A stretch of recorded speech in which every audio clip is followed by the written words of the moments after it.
Hey guys, and welcome back to another episode of Food School Smarter, Stronger, Leaner podcast on a mission to inspire a world where food makes us better. Guys, today you are about to hear a short extract from my conversation with Maria.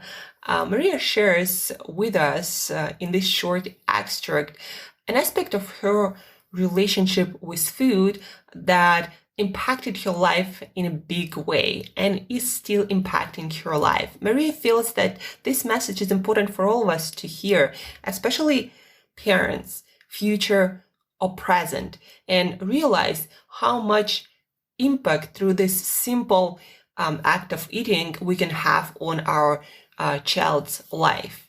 So without further ado, listen to the extract and let's talk about it.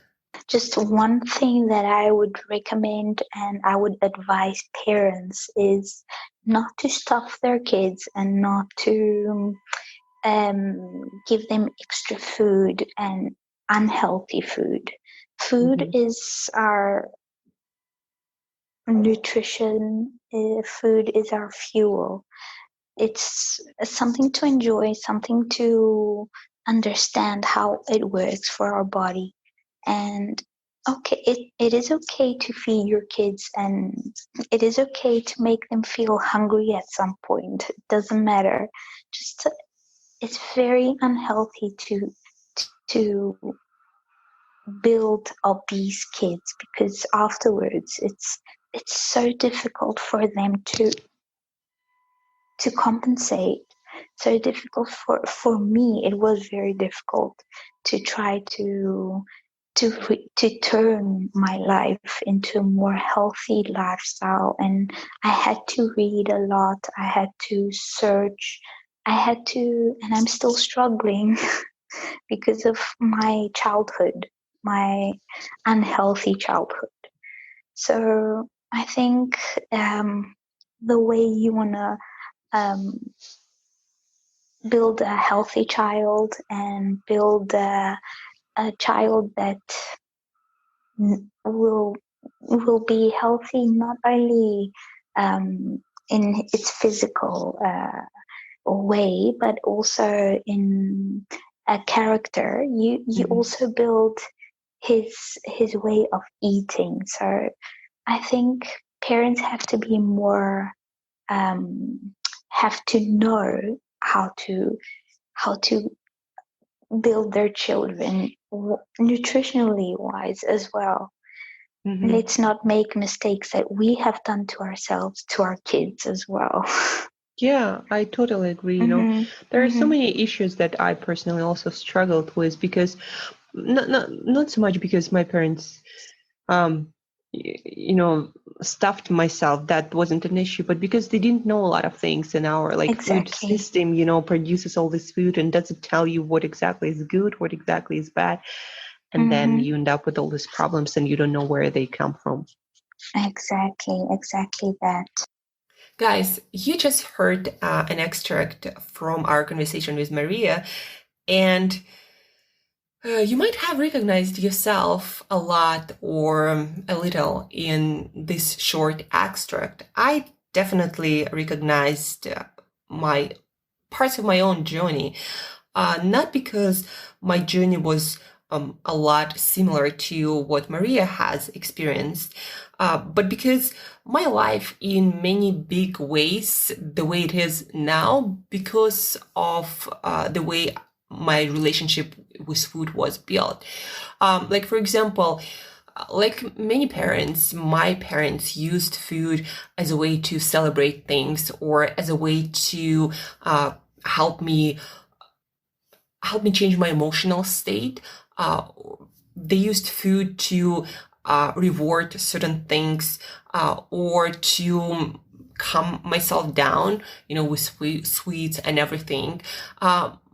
But also food, my parents didn't know a lot about nutrition and food. Only recently we started to understand much more about how food affects our mental state, metabolism, our short and long-term health, what kind of nutrients humans need in more details.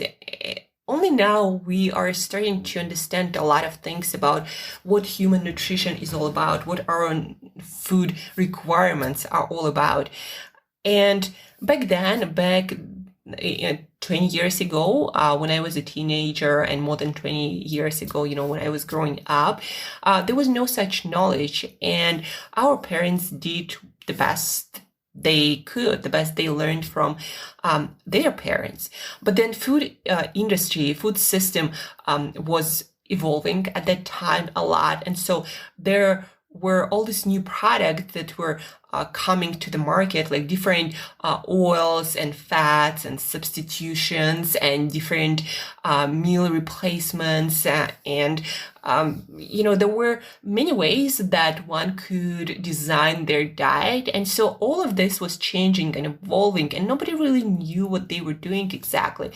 And so my nutrition, as I look back at it, was not a complete, it was not well balanced. I had many foods like different fake oils or sugar substitutions, different substances that changed my gut health, that affected my immune system. And I had autoimmune condition, vitiligo, that was quite a disturbing thing because it made me feel very different, not in a good way, from other kids, and made me feel very insecure and not confident. And so that affected my decisions, my life down the road in so many ways. And then my sister, because of her struggle with weight, she had many weight problems, and she developed those binge eating and then purging behaviors. And that also affected me in a big way.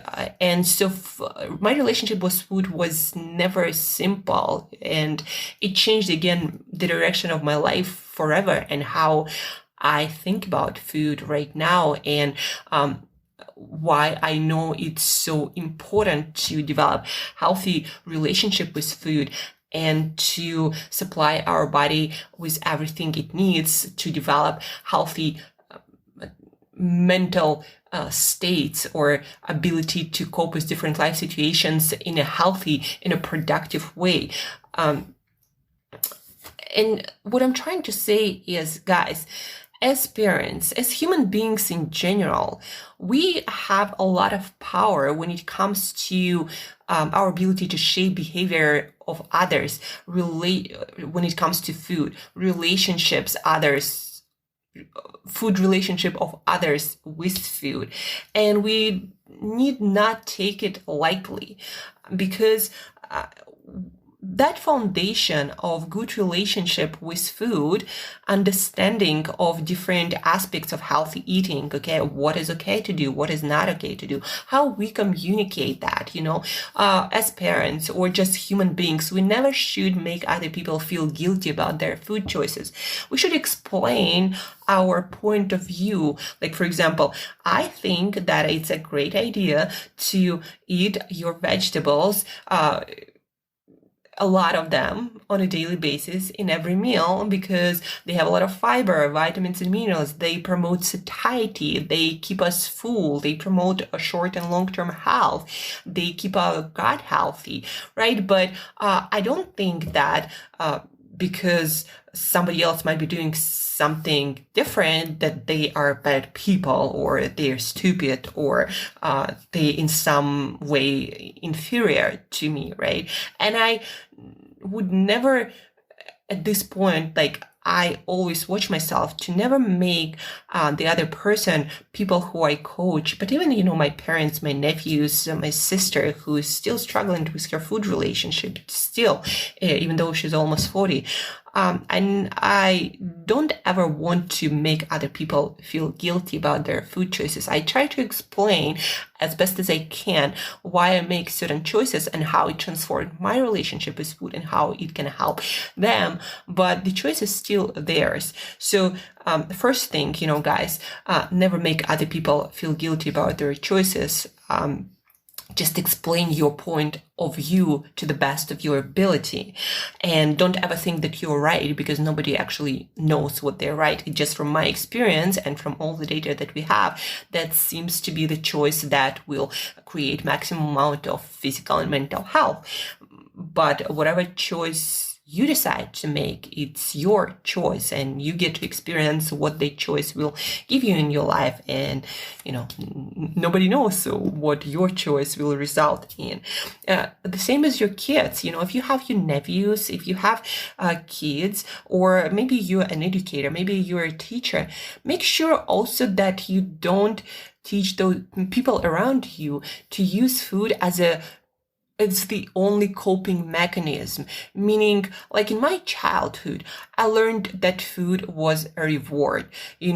Whenever I felt sad or I felt like I couldn't deal with my difficult emotions, food was the answer. Like, it didn't result for me in a lot of excess weight, but it did teach me to use food as a medicine instead of working with my emotions and learning how to change my state without external things. And it might not just only be food, that external thing, but it might be other people, toxic relationships, or binge watching TV and completely disengaging with reality. All those mechanisms, they help us to cope, but they're not productive, meaning they don't move us forward. And so please, guys, try not to teach your kids, your nephews, people around you. It might be even your parents, because parents are humans just like we are, and they're also affected by people around them, especially people they love, like yourself. So don't teach other people or show that example to use food as a medicine, as a coping mechanism, as a reward, as any kind of emotional tool. No, food is something to nourish us. Food is something to build our health. Food is something, to enjoy together, to share together. But food shouldn't be that ultimate tool to make us happy. Food is not love. Food is not meaningful relationship with other people. Food should be food, nourishment, but that's about it. It's not a medicine. We shouldn't self-medicate. And I'm saying shouldn't because it didn't work in my life. And from all my experience, I coached a lot of people. It also seems that it's the case for other people, that when we use food as the tool to self-medicate, it never works in a positive way for us. Because number one, if we use different, junk foods or addictive foods with a lot of processed fats and sugars, ultimately it will negatively impact our health one way or the other, mental and physical. And then the second thing, we don't learn how to cope with our difficult emotions otherwise, without food, without changing our state, our chemical state, without any substances, be that food, alcohol, or what might have you. So in this short extract, again, it just shows how food, our behaviors around food can shape our mentality, our state, our personality, our character for many, many years of our life, maybe for our whole life. So be really, really careful what you transmit, not just to your kids, but especially to your kids, because their psyche is like a sponge. It just takes in everything, in a way that it might even be difficult for you to comprehend, for all of us to comprehend. So don't transmit that kind of like judgmental attitude towards different eating behaviors. Don't treat food as a medication to cope with difficult emotions, and don't teach others to do that. When you have kids around you, show the best example of eating behavior that you know of. If something you believe does not work, like eating sweets before dinner and eating snacks instead of lunch and dinner and eating while you do other stuff, maybe working on your computer or playing computer games, don't, with your behavior or words, teach those habits to your kids. Like, do your best to teach that you know is best. And when you believe is not that great, then explain why it might be wrong and how it can negatively impact their health down the road, mental and physical. Explain like you would to an adult without maybe, difficult or complicated terms. And also, as much as possible, surround your kid with healthy food. Don't, keep sweets and snack in the house. Instead, have a lot of fruit and vegetables and nuts and seeds. Let you, healthy meats and dairy products and shellfish. Familiarize your kids and people around you with all this variety of foods, but ultimately give them the chance to try things, make their own choices, and never make people feel guilty about what they do. And yeah, like Maria said, don't stuff your kids. Try to build good habits. Like, this is the time for breakfast. This is the time for lunch. This is the time for dinner. Or sit down as much as you can all together, eat together, and allow your kids to make their own choices. Whatever is on the table, let them choose whatever they want, eat as much as they want. And if they get hungry before lunch because they didn't eat enough for breakfast, well, they'll wait till lunch and eat then. Don't teach kids to just snack everywhere, anywhere, at any time. Build those routines, behaviors. But when it comes to hunger, allow your kids to build their own hunger awareness and learn how to feel hungry or satisfied and be okay with that. Because ultimately you don't know how much food your kid needs. And also, if they want to eat more, as long as you have on the table all these nutritious foods, if they want to eat more, let them eat more. They grow, they develop. You have no idea how much nutrition and what kind of nutrition they might need. And if for breakfast, for some reason, your kid wants to eat only, I don't know, apples or bananas today, then that's okay. They can eat eggs or something else the other day. Just do your best. Give them different foods to try, different whole nutritious foods.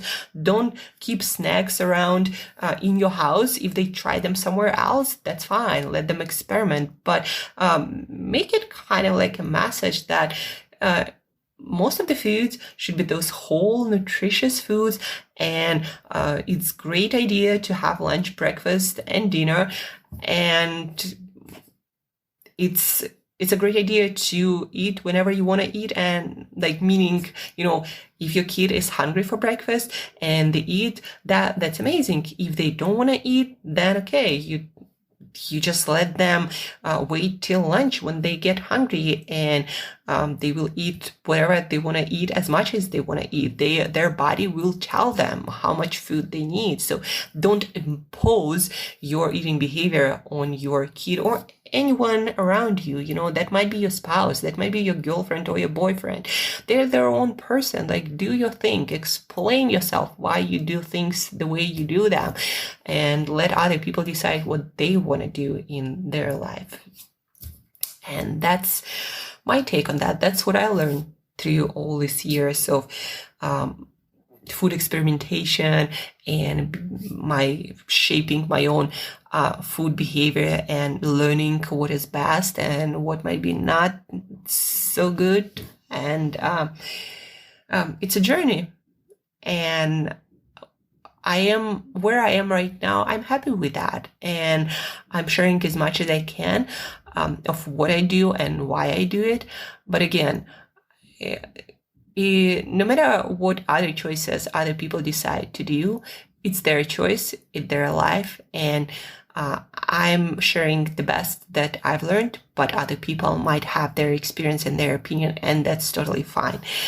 That's the message of today, guys. Look at your relationship with food, and specifically, I want you to look at your childhood. What kind of habits that might not be working for you today, you're still doing because your parent was doing that, or they told you that this is the right thing. Well, maybe that is not the right thing for you to do. Your parents or any people around you, they're human beings just like you. We make mistakes. We don't know everything, and that's just how things are, right? So decide for yourself. And then also, I highly recommend you next time when you have difficult emotion and you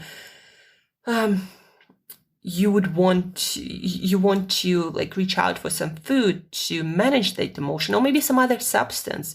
Just stop right there and sit with that emotion and figure out another way to deal with that right now. It might be talking to somebody. It might be going to bed or having a nap. It might be going for a walk or taking a hot bath. It might be going for a massage or read a book or listen to a podcast of people who inspire you and calm you down. It might be listening to music or dancing or maybe cooking or playing music, drawing, whatever makes you happy. Find some other way, not a substance, to change your mental state and cope with that emotion. Also, maybe journal about that and figure out why you feel the way you feel, why you don't like it, and what do you want to do about that, how to deal with that emotion, to manage it, and to move forward in your life in a more positive and more in a more positive, and I guess with more progress way.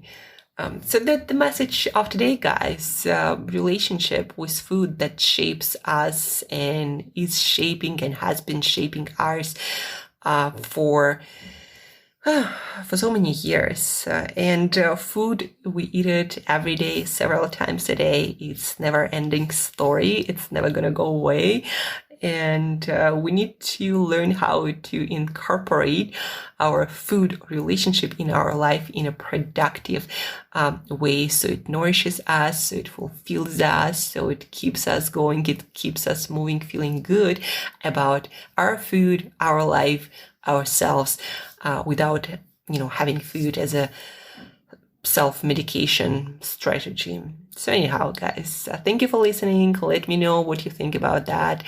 Let me know any thoughts you might be having about this episode, or maybe you want to share your story, your lessons. I love to hear from you. So reach out, let me know, and let's have you on the podcast too. Share this episode with a person who might be struggling with their food relationship. Discuss it, and work on it, work through it together. Together is always better. And guys, thank you for tuning in as usual. Till next time, eat better daily.